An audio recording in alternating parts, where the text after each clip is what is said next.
오늘 레위기 9장 말씀을 통하여서 영적 리더를 위해 기도하라라는 제목으로 말씀을 나누겠습니다. 오늘 본문 말씀은 아론과 그의 아들들이 7일간의 위임식을 끝내고 이제 8일째 되는 그날에 이제 대제사장으로 또 그 아들들은 아론의 아들들은 제사장으로 이제 취임하여서 첫 번제를 그들이 이제 주관해서 드리는 내용이 오늘 본문에 기록되어 있습니다. 1절 말씀에 보면 모세가 아론과 그의 아들들과 이스라엘 백성을 대표하는 장로들을 불러다가 아론으로 하여금 제사를 드리며 취임식을 하게 합니다. 특별히 2절 말씀에 보면 아론을 위하여 속죄제를 위한 흠없는 송아지를 가져오게 하고 또 번제를 위하여는 흠없는 순양을 가져오게 합니다. 그리고 이제 3절에 보면 이스라엘 백성들을 위해서는 속죄제를 위한 숫 염소와 번제를 위한 일련되고 흠없는 송아지 그리고 어린 양을 가져오고 또 화목제를 위하여서는 수소와 순양과 기름 섞은 소제물을 가져오게 합니다. 그러니까 오늘 이제 아론이 취임과 더불어서 제사를 주관하는 것이죠. 오늘 본문의 말씀을 보면 크게 두 번 같은 이제 제사라고 할지라도요, 아론 자신을 위해서 한 번을 드리고 또 한 번은 백성들을 위해서 드리라고 합니다. 특별히 아론 자신을 위해서는 속죄제를 드리고 그 다음에 번제를 드리고 또 화목제를 드리게끔, 그리고 백성들을 위하여서는 또 속죄제를 먼저 드리고 번제와 화목제를 드리되 소제를 함께 같이 해서 드리도록 오늘 본문 말씀은 기록하고 있습니다. 그런데 오늘 좀 특별한 점들이 있는데요. 그것은 속죄제를 드릴 때 이 레위기서 4장의 말씀 규례를 보면 하나님께서 대제사장이 무슨 흠결이 있을 경우에는 수송아지를 잡아서 하나님께 드리라고 합니다. 그리고 그 수송아지의 피를 받아서 성소 안에 들어가서 속죄 성소와 지성소의 중간을 가르고 있는 그 휘장까지 가서 피를 7번 뿌리고 그리고 그 앞에 있는 향단의 뿔에 피를 바르고 그리고 이제 나와서 놋제단에 이제 그 피를 쏟으라고 하시죠. 그리고 마찬가지로 백성들이 하나님 앞에서 여호와의 계명을 하나라도 부지 중에 범하였다가 깨닫게 되면 똑같이 수송아지를 잡아서 그와 같은 절차를 가지고 속죄제를 드리게 합니다.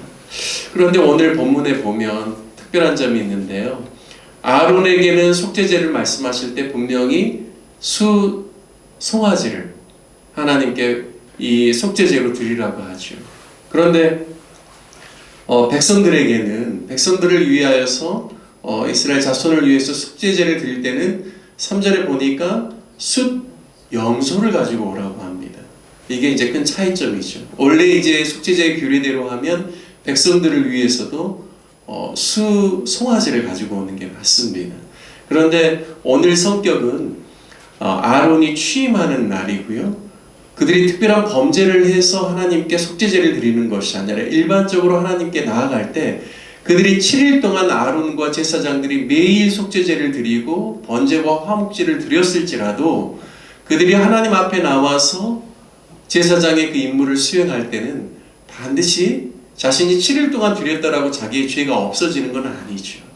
그래서 먼저 속죄제를 드리게 하는 것입니다. 그럼에도 불구하고 아론에게는 왜 수송아지를 속죄제로 드리라고 했을까? 고민해 볼 필요가 있죠. 저는 묵상하는 과정 속에서 아론이 이스라엘 백성들로 하여금 이 애굽에서 그 섬겼던 수송아지 그 형상을 통하여서 이스라엘 백성들로 하여금 범죄케 하는 사건이 있었죠. 모세가 40일 동안 주야로 하나님 앞에서 산 정상에서 말씀을 받을 때 백성들이 더디 내려옴을 보면은 우리를 위하여서 인도할 신을 만들라 하는 그 이야기를 통해서 아론이 귀걸이 같은 거를 다 금부치를 가지고 오게 해서 결국엔 그거를 주조해서 수송아지 금 송아지 형상을 만들어서 이것이 너희를 위한 그 하나님이더라고 그렇게 이야기하면서 범죄를 하지 않았습니까? 비록 아론이 이제 대제사장으로 취임하지만 자신의 과오를 잊어버려서는 안 되죠. 자신이 우상 숭배의 큰 죄악 가운데 빠져 있었다라는 것을 그로 하여금 기억나게 하는 게 아닌가라는 생각들을 하게 됩니다. 그래서 자신의 어떠함으로 인하여서 자신이 특별하고 모세 다음 가는 지도자여서 당신이 대제사장으로 섬기는 것이 아니라 전적인 하나님의 은혜로 말미암아 자신이 그 직무를 수행하고 있다라는 사실을 명확하게 깨닫고 늘 하나님의 은혜를 붙들라라는 의미로 백성들은 보니까 수염소를 드리게 하지만 자신에게 있어서는 송아지를 통하여서 하나님께 속죄제를 드리게 하는 것을 우리가 볼 수가 있습니다. 그리고 이제 번제를 드리고 또 화목제를 드리는 것이죠. 그리고 백성들을 위해서도 똑같이 그렇게 하는 겁니다. 하나님의 은혜로 말미암아 그들이 출애굽을 하였고 홍해를 가르시면서 그들을 전격적으로 구원해 내셔서 하나님의 자녀가 되었지만 하나님의 백성이 되었지만 그럼에도 불구하고 그들이 하나님 아버지 앞에 나아갈 때마다 늘 속죄제를 통하여서 그들이 하나님께로부터 죄사함을 얻고 또 하나님의 백성으로서의 합당한 거룩한 삶을 살아갈 수 있기를 위하여서 주님께서 먼저 속죄제를 드리라고 하는 것이죠. 그리고 번제를 통하여서 번제는 모든 것을 다 태워드려서 하나님께 온전히 바쳐졌다, 온전히 헌신되었다라는 것을 의미합니다. 그래서 번제를 드리게 하고 그 다음으로 화목제를 통하여서 하나님과 자신들의 관계가 온전히 회복되었고 화평의 관계, 화목의 관계에 있다라는 사실을 그들이 깨달을 수 있도록 하나님께서 아론이 이제 8절에 보면 이 모든 일들을 자신이 주도하게끔 그렇게 하나님께서 말씀하십니다. 그리고 아론은 그것에 따라서 하나하나 다 감당하였죠. 그리고 난 다음에 이 모든 제사가 끝나고 22절을 보시기 바랍니다. 9장 22절에 보면 아론이 백성을 향하여 손을 들어 축복함으로 속죄제와 번제와 화목제를 마쳤다라고 말씀합니다. 그러니까 맨 마지막에 그 모든 제사를 마치고 난 다음에 아론이 행한 일은 무엇인가? 손을 들어서 백성들을 축복하는 것입니다. 마치 우리가 주일날 주님 앞에 나와서 예배 드릴 때 우리가 찬양과 경배와 기도와 말씀 가운데서 그리고 성도를 환영하고 축복하는 또 그 교제도 들어가 있죠. 그러면서도 맨 마지막에 예배를 마칠 때는 설교자가 또 손을 들어서 또 주의 백성들, 교회 모든 성도들을 축복하면서 예배를 마치는 것처럼 그와 같은 모습이 오늘 레위기 9장 말씀을 통하여서 우리에게 보여주고 있다는 사실입니다.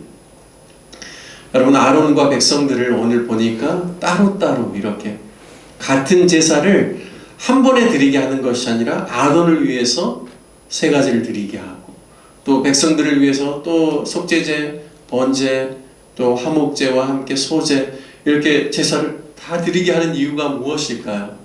저는 묵상하면서 이 제사장과 이스라엘 백성들은 뗄 수 없는 서로 긴밀한 연합의 관계고 또 서로 위탁되어 관계고 또 서로를 축복하는 관계라는 사실을 깨닫게 됩니다. 제사장이 있는 이유는 무엇일까요? 백성들을 위해서입니다. 백성들 없이 제사장만 있다라면 제사장이 기능을 할 이유가 없겠죠. 제사장은 자기 스스로를 위해서 있는 것이 아니라 백성들을 위해서 존재하는 겁니다. 하지만 백성들은 또한 그들이 하나님께 예물로 드리고 제단 앞에 드리는 그러한 제사의 모든 예물을 통하여서 분깃이 없는 제사장들과 그리고 레위인들이 그 분깃을 취하게 됩니다. 그러니까 영적으로 유익을 주는 관계 속에서 레위인들과 제사장들은 백성들을 위해서 섬기는 일을 하지만 반대로 백성들을 섬김을 통하여서 그들이 영적으로 회복되고 하나님 앞에 가까이 나옴을 통하여서 드리는 그러한 제사의 예물들을 통하여서 그들은 그들의 분깃을 취하게 된다는 것이죠. 그래서 제사장과 백성들의 관계는 서로 연합되고 서로를 축복하고 하나 되고 그러면서 영적인 성장을 이루면서 하나님의 뜻을 행하는 그러한 아름다운 관계성 안에 있다는 사실을 오늘 말씀을 통하여서 보여주고 있습니다. 제사장이 백성들을 위해서 해야 될 일은 단순히 제사의 일들만 처리하는 것이 아니라 그 일들만을 감당하는 것이 아니라 백성들을 축복하는 일이 제사장이 감당해야 될 중요한 몫이라는 것이죠. 반대로 백성들은 영적으로 성장하고 더욱더 부여해지고 하나님으로부터 더 풍성함을 누리기 위해서 반대로 또 제사장들과 하나님을 위하여서 섬기는, 자신들을 위해서 섬기는 자들을 위해서 기도하고 또 그들이 영적으로 더욱더 성장할 수 있도록 하나님께 더 가까이 나아가는 일이 서로가 잘 되고 또 하나님께 축복을 받는 귀한 일이 된다는 사실을 오늘 말씀을 통하여서 깨닫게 됩니다. 저와 여러분 모두가 항상 하나님의 백성을 축복하는 영적인 왕같은 제사장들이 되시길 주님의 이름으로 축복합니다. 뿐만 아니라 영적인 리더들을 위해서 기도하시면서 교회가 더욱더 풍성한 하나님의 은혜 가운데 거할 수 있기를 위해서 기도하시는 저와 여러분 되시기를 주님의 이름으로 축복합니다. 함께 같이 말씀 적용하며 기도하기를 원합니다. 이번 한 주를 살아갈 때 영적으로 깨어있고 민감하여 또 늘 하나님께서 주시는 영적인 그 축복을 우리 가정과 또 교회와 우리 주변에 있는 많은 사람들에게 흘려보낼 수 있는 그 축복의 통로가 될 수 있도록 위해서 기도하고, 또한 사후로 한 달을 살아갈 때 우리가 영적으로 더 깨어있고 민감하고 또 함께 같이 교회를 위해서 기도함을 통하여서 교회가 더욱더 부욕해 되어지는 하나님의 풍성한 은혜를 누리는 귀한 은혜의 역사에 있기를 위해서 기도해 주시기를 바라겠습니다. 특별히 또 로뎀나무 교회를 위해서 기도할 때는 모든 성도들이 한 주를 살아갈 때 주님을 의지하며 살아가고 하나님의 아름다운 성품을 나타내고 사순절 기간 동안 예수님을 더 닮아갈 수 있기를 위해서 기도해 주시길 바라겠습니다. 환우들을 위해서 기도해 주시고 협력하는 선교사님들을 위해서 기도해 주시고 또 목포시의 복음화와 대한민국의 전체적인 상황들이 속히 하나님 주시는 은혜 가운데서 종결되고 또 소망 가운데 나아갈 수 있기를 위해서 기도해 주시기를 부탁드리겠습니다. 우리 다 같이 주님의 이름 한번 부르시며 함께 기도하겠습니다. 주여 하나님 아버지,